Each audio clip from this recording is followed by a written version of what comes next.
Mary and I are staying at this hotel, which is the Royal Hotel in Weymouth. We've come on a Scrabble holiday, and this hotel has the most prominent position on the seafront, and from the outside looks quite grand. And as I pan round, you can get a sense of what Weymouth seafront is like. And it looks as if they're doing some clean-up operations with the sand.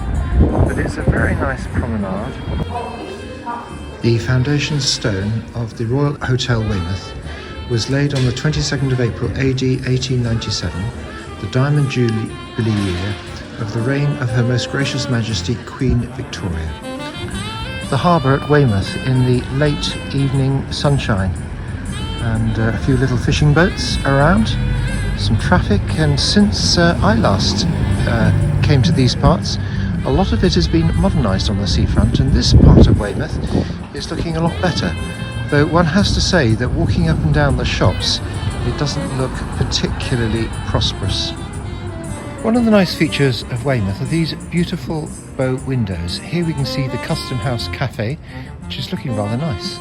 And across the harbour too, you can see those buildings with lovely bay windows. Beautiful feature of this part of the world.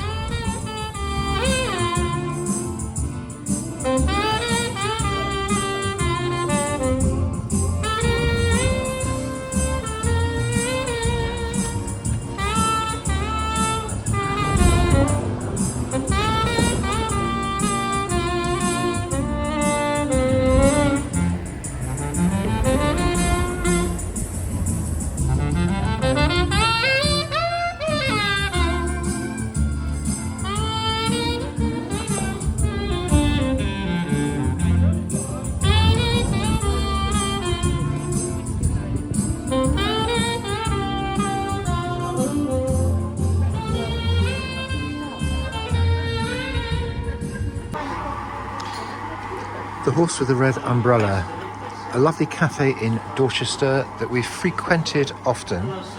And here we are, being let out from our Scrabble competition, and Veronica's eating her cake heartily. And the rest of us are waiting, so I wonder what's going to come. This is the Dorset Museum, and inside it has collections of fossils, paintings, the story of Thomas Hardy. There's an exhibition of a particular sculptress, and lots of Roman mosaics that have been dug up in the local area. It really is quite fine, quite interesting to go around. Hardy's Dorset, famous as a novelist, poet and social commentator, Thomas Hardy, 1840 to 1928, never lost touch with his experience of the working class lives and poverty of rural Dorset. He was committed to social justice and compassion in his work and life. His novels and poems paint striking pictures of the landscape and of the way of life he knew. He created some of literature's best-known characters, including the faithful shepherd Gabriel Oak, independent farmer Bathsheba Everdeen, and the tragic heroine Tess Durbeyfield. His dramatic plots grip readers with stories of love, tragedy and misfortune. This house is reputed to have been lived in by the Mayor of Casterbridge in Thomas Hardy's story of that name, written in 1865. David Lovett, 1928 to 2000, Be Thou My Vision. This is the stone for the memorial of my father, and also where my mother has had her ashes spread. And this is on the edge of the church of Sutton Point, just outside Weymouth. And Father was on the parochial church council of this particular church, and his pride and joy was the design and building of this particular church hall, which he took a very leading role in. This is the house behind this black gate where my parents lived, Manor Cottage. It is just full of the most happy memories of the home of my parents, who were the most hospitable and kindest of people. And coming here is so full of bittersweet memories of a place where we and the children used to love to come, full of friendlies. My father would come out the front door, full of good cheer and happiness, and he would welcome us Often with tea, cakes, scones, pasties, you name it, they produced it. Next door to Manor Cottage was this property, number 228.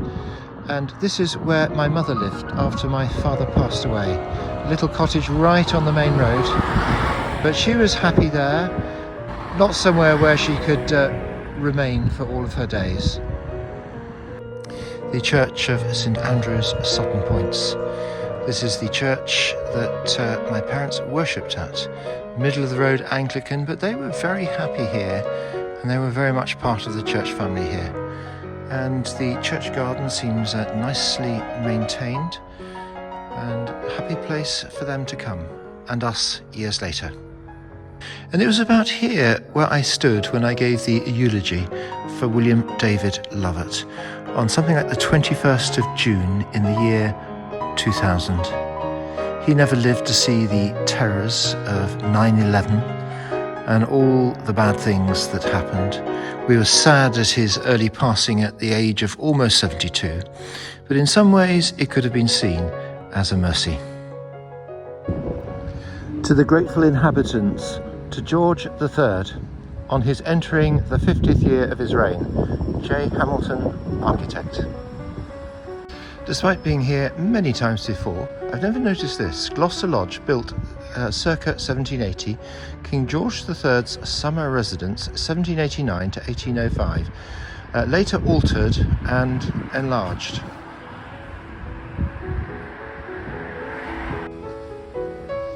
It's raining today, but we've still come for a walk around the other side of the harbour from where we were previously. And isn't Weymouth Harbour pretty? And the picture I had earlier of the boat, well, you can see that building with Rendezvous on it, was the same building in the picture that you can see now.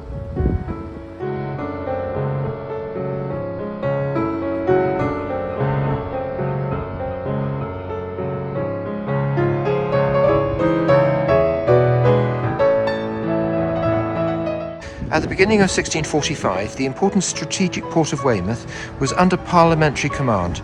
However, in early February, a plot by local royalist sympathisers led to a surprise attack which left Weymouth across the harbour in the hands of the royalists. The cannonball which struck the building may well have been fired from an elevated position across the harbour. By the end of the month, the parliamentarians had stormed the bridge and retaken Weymouth. However, the whole town was left in ruins, and the local economy would take years to recover. St Mary's Church in Weymouth really does have a rather fine altarpiece or picture above where the communion table would go, and it looks like a picture of the Last Supper, and underneath it we have the 10 Commandments, the Lord's Prayer and the Creed. Rather good.